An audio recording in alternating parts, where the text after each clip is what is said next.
Hey guys, my name's Ruvaid Virk. I am a frequent freelancer for Paizo and other TTRPGs. You can find me on Twitter at, or now X, I guess, Now but X, yeah. who the hell calls it X, right? Well, you can find me on X. No, that sounds stupid. You can find me on Twitter, formerly known as Twitter. My handle is at Darth underscore Ruvader. That's DARTH underscore RUVAIDER. It's a great Uh, handle. yeah, thank you. It's my handle on pretty much everything. Like I'm on Blue Sky with the same handle minus the underscore. Uh, I think that's my Instagram handle too. If you want to see my calligraphy, but like I'm mostly on Twitter. Yeah, where most tabletop RPG folks are. Yeah, I mean Twitter's where I got my start in tabletop games. Actually, like responding to an open call. That was my first my first Paizo gig and my first Me tabletop gig in too. general. That's not with Paizo, but that's how I got started on Twitter because I kind of entered the industry at like the tail end of the Google Plus days, and because Oh, that's where before Twitter everyone congregated on Google Plus, oh, and then people when were Google actually shut it using down, Plus. That's crazy. oh, it was huge. So like people have been in the industry for a really long time recall being active on Google Plus, and then Twitter is like the new Google Plus for tabletop RPGs, and it's like the worst possible platform to be on right now. Dude, it really sucks because I hate seeing it having devolved this way because a lot of those opportunities that made people like me and other folks even after before and after me like get into the sphere is just they're gone now. You can't find them. It's hmm the entire algorithm is messed up and now it's like, well, where do people go, you know? I think it was Twitter was a great place to be before Elon Musk took over because it was like this place where you could shout into the void, "Hey, I exist. Yeah. Either hire me or here's my stuff." And now it's harder to be found. But Paizo found you, and many others companies found you.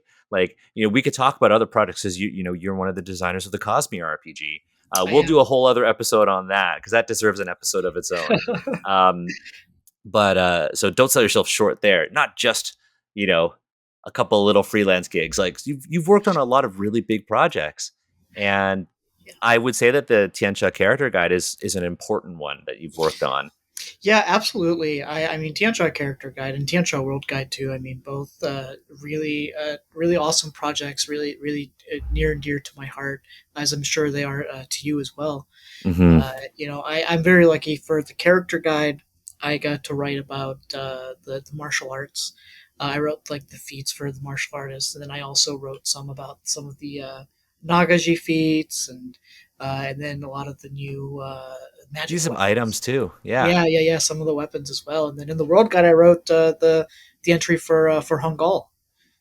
Oh yeah, that's sick. It's funny because like I didn't talk a lot about what I did with the World Guide, but one of the things that I did was like I did some Wukong, who is now like all Yeah, over the internet because of Black Myth, and I'm like, yeah. I missed the opportunity to talk about this. Oh, dude, your perfect marketing opportunity. I You know know? I should do that, but I want to talk more about your work because we when we were kind of prepping for this interview, you mentioned that one of the major in terms of bulk major contributions you know had with the character guide were martial arts, and I Mhm. think that's what a lot of people are really excited about. Pathfinder is a mechanically deep game, both the first and the second edition, and it is perfect for something like martial arts. So like I want to know more about like the process behind like adding things to second edition Pathfinder, especially as it relates to Asian martial arts, because there are so many. There are so many, and the martial artist and monk in Pathfinder 2e encompass a lot of those uh, scene uh, areas in martial arts like translated from movies and from other media into TTRPGs, and so finding representations of martial arts that hadn't quite been touched yet uh, was a big part of the additional feats that I wrote, and a big part of this was I collaborated with Jesse Leung, who did the like the prose entries for like the martial arts philosophies, and then I wrote like a lot of the feats there, and the a big part of it was, well, what's been represented. I think that there are certain archetypes that you see in repeated martial arts media, right? I mean, you have your different stances, your different types of uh, martial arts, and figuring out like, well, in currently in Pathfinder 2e, you can do or before Tian Xia Character Guide, you could do the things where like a phoenix dive, where you set Mhm. yourself on fire and jump up and like fly 60 feet, right, and crash down, and like that's super sick.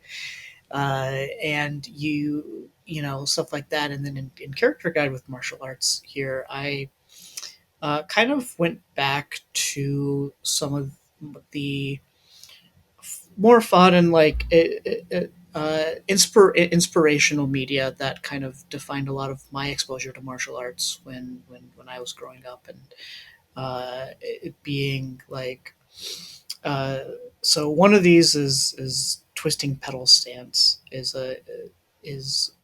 one of the feat lines that I wrote, and that's very like flowy, kind of very like airbendery movement, I would Okay. call it. Very using enemies' momentum against them, and kind of being very like trippy and like go with the flow type. And when I was writing this was, I don't know if you've seen Jet Li's movie Hero. Of course, Of I've course, seen yeah. Hero. Okay, yeah, yeah. Of course, right. And so you can imagine the scene that I'm talking about, where there's the I can't remember her name, right? But one of the fights, and it's like autumn, and like the leaves on the trees are falling. Yep. Yeah, that's literally where this whole like stance and feet like came from, visually speaking. Okay. So you talked about other movies. So Hero's one of them. What else? Were Uh, you like primarily leaning in on like Chinese martial arts movies? Were you going into like other Asian cultures? yeah, I mean, most of what I've seen has been like Chinese or Japanese, and so I wanted to bring a little bit of whimsy, kind of like a kung fu hustle, Oh yeah. right, into this, and that's where like Russian goat stance kind of comes from, where you start headbutting people, right? Yeah. Nice. And that also kind of comes from this historically, like in martial arts you have a lot of styles and arts that are kind of based on the natural world, right? uh, Mimicking animal movements, and so on. And so, well, that's kind of where Russian goat came from. I think goats are they got some big horns, and it's kind of funny to see someone charging at you like that. I think I'd be pretty scared, Yeah, I love frankly. that. I love, or like, if you had when you think about it within the context of Pathfinder, I'm thinking like, Mhm. okay, you know, I'm gonna like headbutt everything, but I'm gonna make the most ridiculous character possible. I'm gonna be a Yeah, goblin, and I'm just gonna run yeah. around and I'm just gonna headbutt everything, and that's gonna be my whole personality. With that big football head, Yeah, exactly, you take some bouncy goblin, you could headbutt people off a cliff and not even exactly. get hurt about it. Yeah. And I think that's the interesting thing about Pathfinder. So like, I think it's no secret on Asians Represent that my favorite one of my favorite RPGs of all time is D&D 3.5. I love D&D 3.5. And I love a lot of the source books that came out of it. I like how there was a little care to power and balance, but I just love that there were options. Mhm. I think a lot of people look at games like older editions of D&D, they look at Pathfinder and they say, "Oh, it's too complicated, it's too crunchy." And I always disagree. Um, and I will always say that, a game with a lot of rules is not necessarily a game that prevents you from engaging with it meaningfully. Because I think that a game with a lot of rules takes a lot of the burden off of the referee, the GM, and also the players because there's a rule for everything. There is a learning curve that you must overcome, like there is in any RPG. But the systems, the options that you write, there are so many of them that they actually enable you to build these ridiculous characters without necessarily having to take a lot of these narrative stretches. So if I want to be a bouncing goblin that is literally headbutting everything, I can do that mechanically within the rule set of Pathfinder Second Edition. And I think that's what's so cool about the way the Tian Xia books have kind of worked out. We have the world guide, which is this really cool narrative, but also infused with mechanics. This narrative source book from which you can tell stories, and then now we have this character guide, which is like a series of options that can help you build sort of the character of your dreams. Yeah, and you can engage with the with the stories and settings from the world guide in these very interesting ways now. And I think I absolutely agree with you in that, like, yes, there's a lot of rules, but when those rules are set for you and you simply need to have them there to reference, I think it frees up a lot of space for creativity, uh, for both players and GMs, right? What's the phrase, right? Restriction breeds creativity. And I don't know, but yeah, I like the, I like the it's sound of that. yeah, it's something I've heard before, right? I mean, you kind of think, I think about it like this: if you're given a blank piece of paper, and someone tells you make whatever you want, right? You're looking into the infinite void, and it's kind of overwhelming. You're Oh like, yeah, well, what am I going to do with this? I could do anything I want, and so therefore, like, I'm going crazy. What do I do? that's how I would describe the experience of being a new tabletop RPG player and playing a rules light game. Yeah, I agree with that, and that's why That's I why I kind of like think, crunchier games as introductions to people yeah. because it has structure.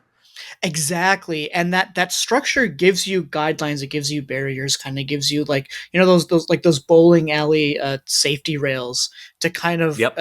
guide your way through. And it's like, well, hey, can can I do this thing? Sure you can. Here's a rule that tells you, that kind of defines how you can do it, but you can be still creative in how you want to apply that rule, right? Yeah. And I think that Pathfinder 2e does a really good job of making that creativity possible while still not putting all of the onus on GMs to come up with these rules off the top of their head. Yeah. Uh, and so you can do things like that are supported by the rules, like you said, being a bouncing goblin and headbutting people, or being a puppet that's come to life and haunting someone. Like, that's something that's supported by the rules. You can go be a puppet and look at some of the My look at the, favorite Pathfinder character that I've ever played was a Poppet. dude. Yeah, that's what I'm saying. Yeah, My Poppet Gunslinger. I love it. I love Yeah, it. Poppet Gunslinger with a gun blade, Oh my god. Yeah, and like fully supported by the fully rules. supported. Yeah, but I had a puppet that was possessed by, like, an eldritch demon that only came out when they got, like, super injured. It'd be interesting a Poppet martial arts like type character, whether you use the martial arts archetype or you go with like the monk, and your whole sort of narrative origin is that you were a training dummy, Oh, that's so good. and Oh, like, oh, this would actually be a yo James.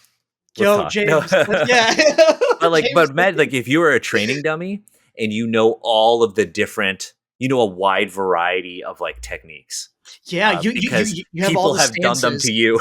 Hmm. Because people have done them to you. That'd be actually really interesting. So I wanted to. I'm glad you brought up the idea of like the blank canvas, that blank sheet of paper, and you're asked to create on it, Yeah. and how difficult that can be for folks.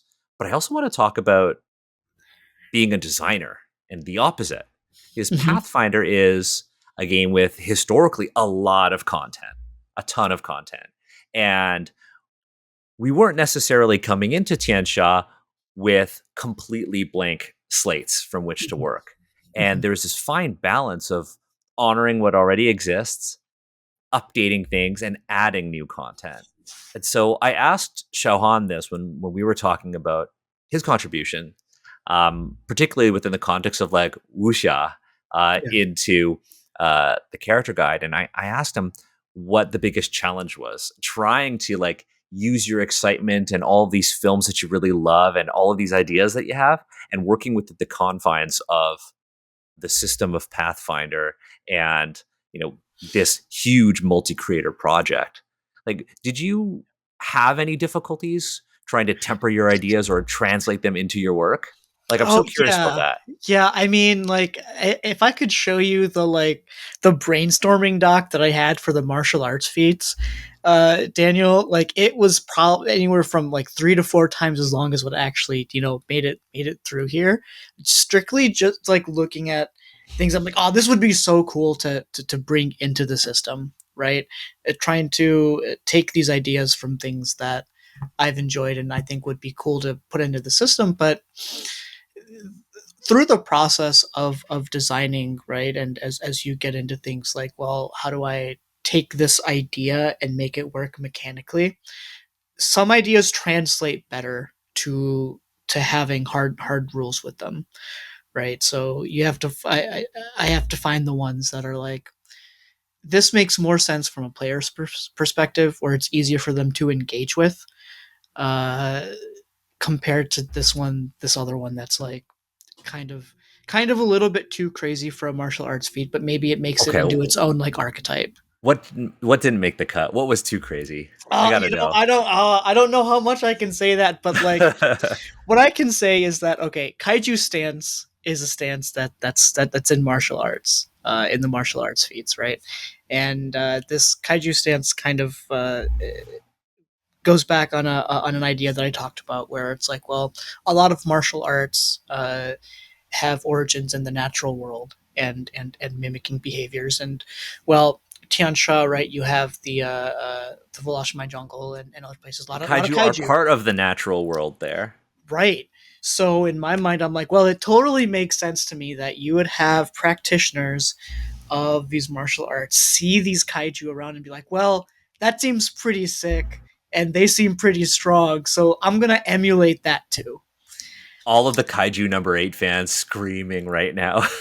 Dude, yeah, that's I hadn't even seen or like read Kaiju number 8 when I wrote this, and like afterwards when I got introduced to it, I was like, oh, okay, yeah, that's literally just what this is, I In the guess. manga right now, there is not really a time skip, but Mhm. Kafka basically realizes that he can't rely just on his power, and he has to learn unarmed combat, and ends up in the current arc having all these new martial arts skills.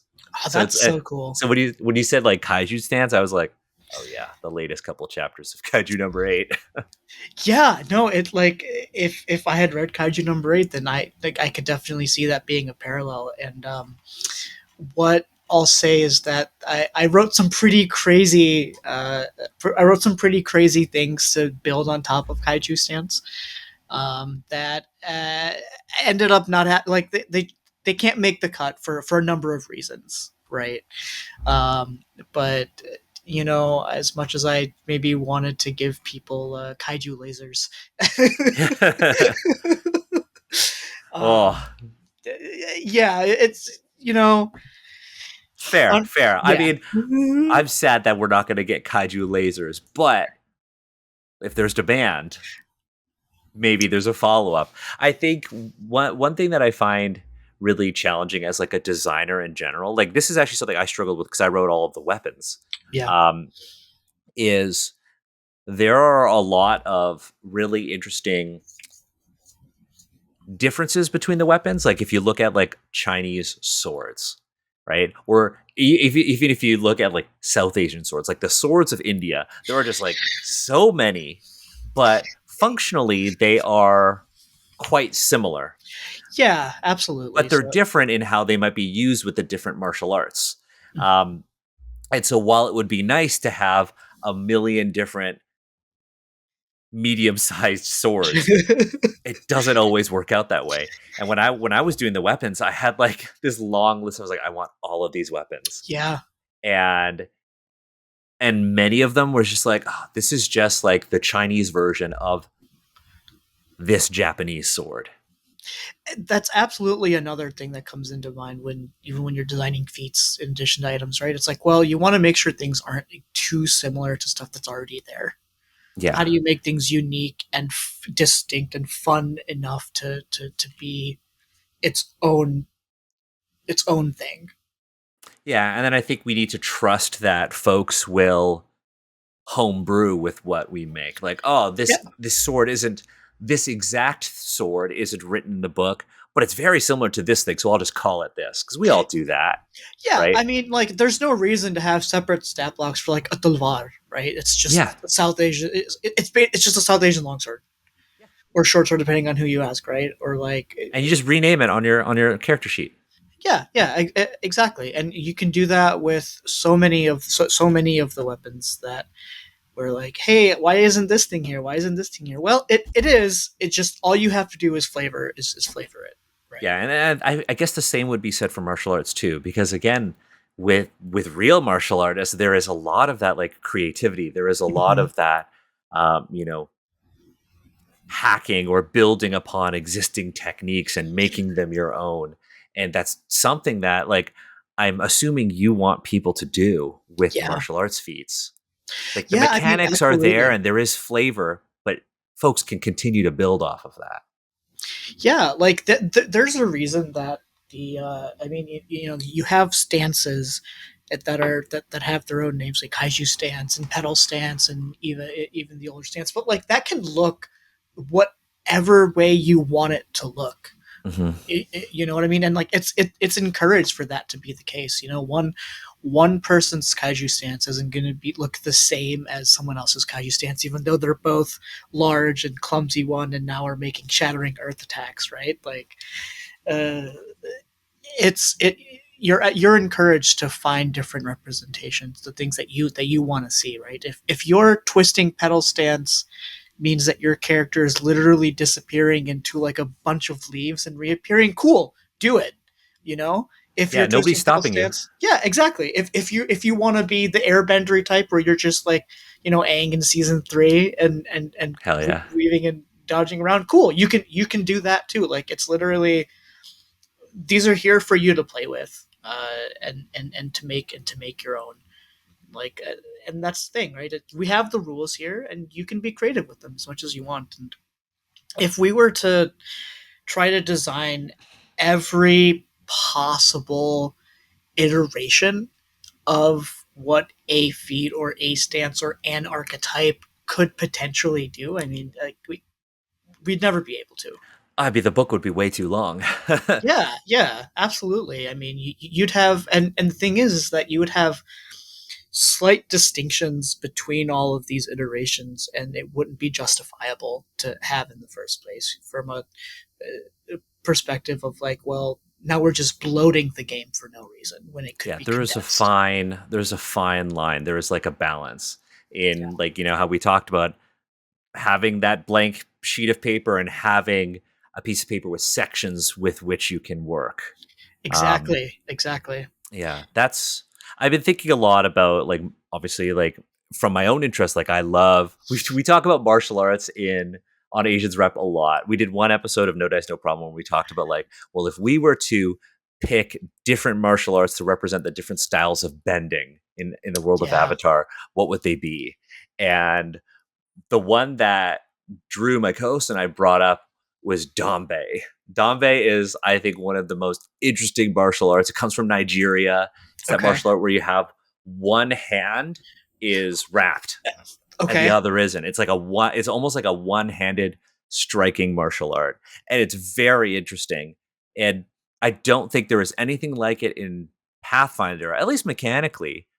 But there are certainly ways in which you can bring that into your game with things like the character guide. Yeah. If you wanted something that is like destructive and crushing, well, there's certainly something like that. Yeah. Absolutely. I mean, that's interesting. I've never heard of Dombai before, but You I should watch videos of Dambe after this. It's fascinating. It's very cool. that I mean, you know, I think we just need to hang out and talk about martial arts some more, like, Yeah, hundred just in percent. general. 100%. Because there are things that I if I had like a like my dream Hmm. would be to not use as many of the Asian martial arts, or at least the Yeah. Chinese and Japanese martial arts, because I think that there is just so much of that in games Yeah, media and tabletop RPG media. You're always going to see the samurai stuff. You're always going to see the ninjutsu. for sure, for You're sure. always going to see the kung fu and all of the different varieties of that.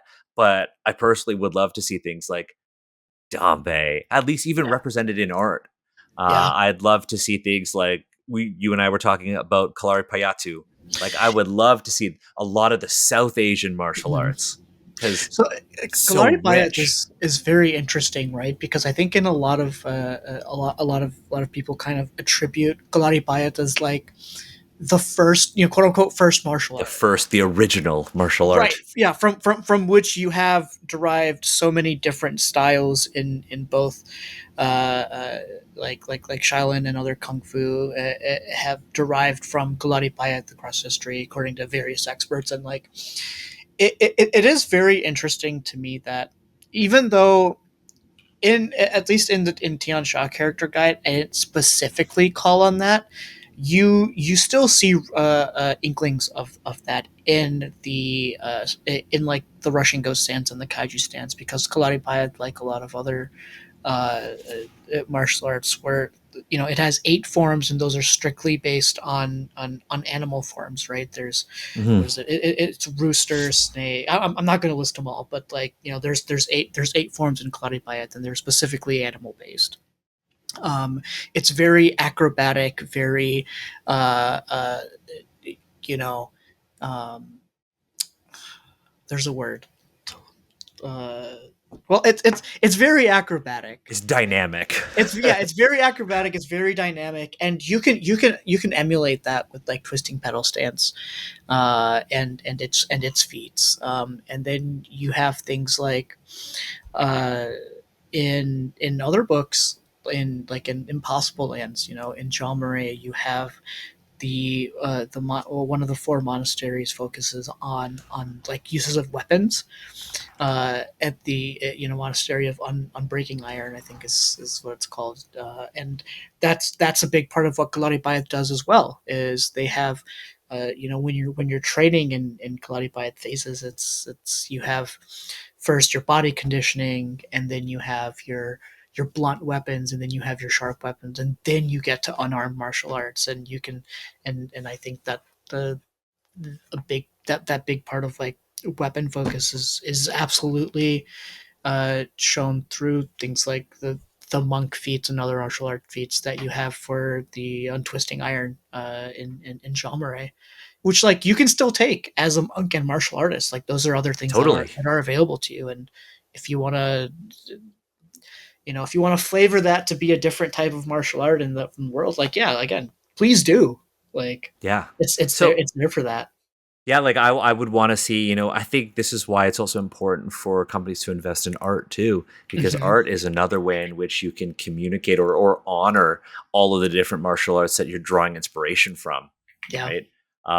So I want to ask you as we wrap up, if there was one thing that you did in the Tianxia character guide that you are Hmm. most proud of or most excited for folks to engage with, what is Hmm. it? Hmm. Pick your favorite.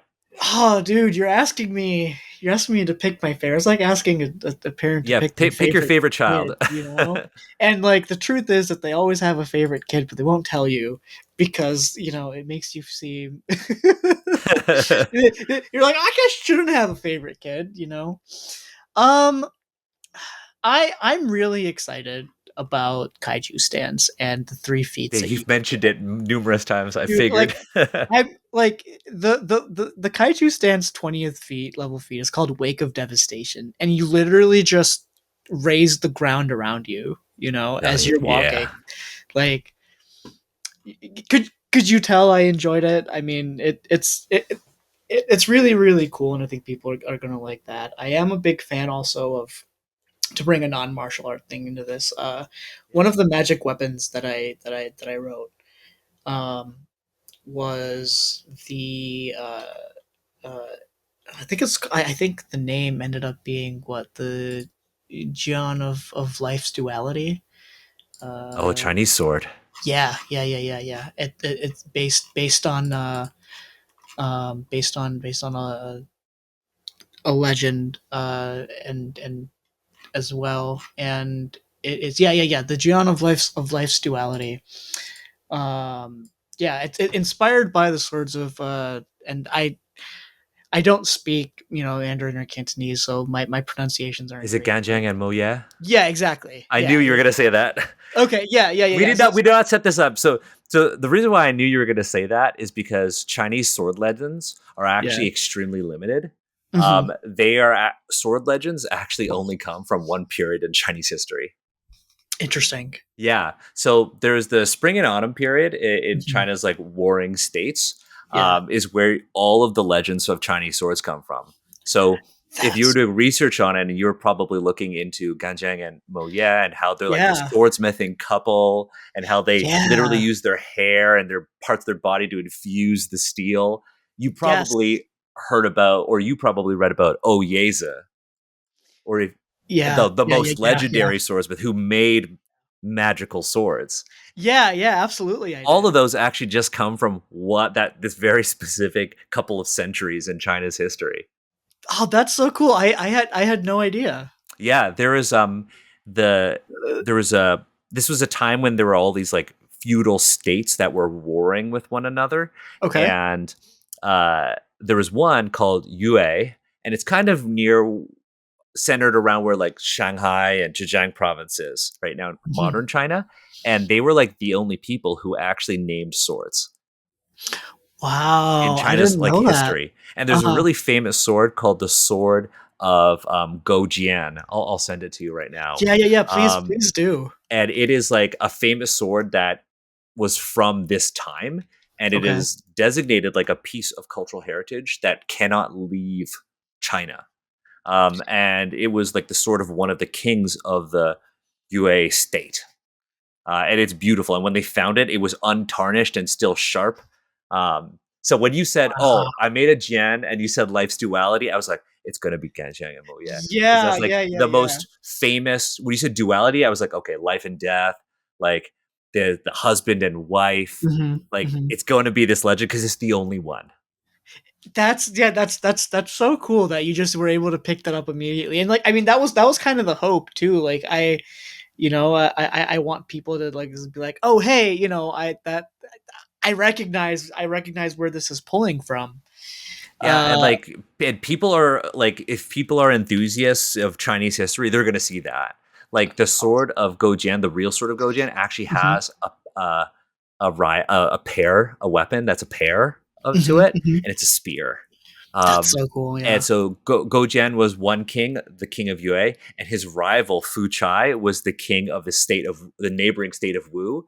And Okay. Fu Chai had a spear, and Gojian had a sword. Um, Oh, I see. I yeah, see. and they're super cool. And the spear's design actually makes its way into modern games media. I don't play this game anymore, but Honkai Star Rail. Do you play Honkai Star Rail? I don't play it, but I know a lot of people really enjoy it. Yeah. Okay, so there's one of the starting characters in Honkai Star Rail. It's like this dude, and he's got this like spear. Okay. His spear is the exact design of the spear Fuchai. Dude, that's so cool. Um, so I I'm love I'm that. super excited. So like, okay, to go back to your spear, okay, what does the spear? It's your spear, your sword, the Jian Yeah, yeah, yeah, yeah, of yeah, life's yeah. duality. What does it do? All right. Well, let me look at the character guide to see I what. took I Okay. took us completely off the rails because when you mentioned it, I got so excited about the legend. I was like, oh my god, Ruvaid totally Yeah. took this really obscure thing and made it into a thing in Pathfinder, which I absolutely love. Yeah, While I you mean, look like, I want to talk more about these obscure legends because I didn't know that. Like, that's so cool. That is all from like one time period. it's from But one time period. Um, yeah, well, like, okay, let me talk about the how, Yeah, talk about the the show. design process behind it. Yeah, so the design process for the Gen of Life's duality. I mean, so like let me tell you what the item does, and then I'll talk about how it kind of arrived there from my end, right? And so effectively, this is a magic. It's a magical weapons. It's level 13, and you gain either light or dark charges when you use it. Cool. And it transitions between being like an unblemished ivory sword, if you have like light charges, versus being like, dark, like obsidian, right? Depending on if Mm-hmm. you have dark charges. And you get up to a number of charges for each, and you get these charges when either you uh, kill or reduce hit points of enemies, or strike, you get dark charges, and then you do void damage. Or when you heal people, you get light charges, and then you start uh, regenerating hit points for each charge that you have. And then there's a big 3 action ability where you can release all the charges to either harm or heal. I uh, love it.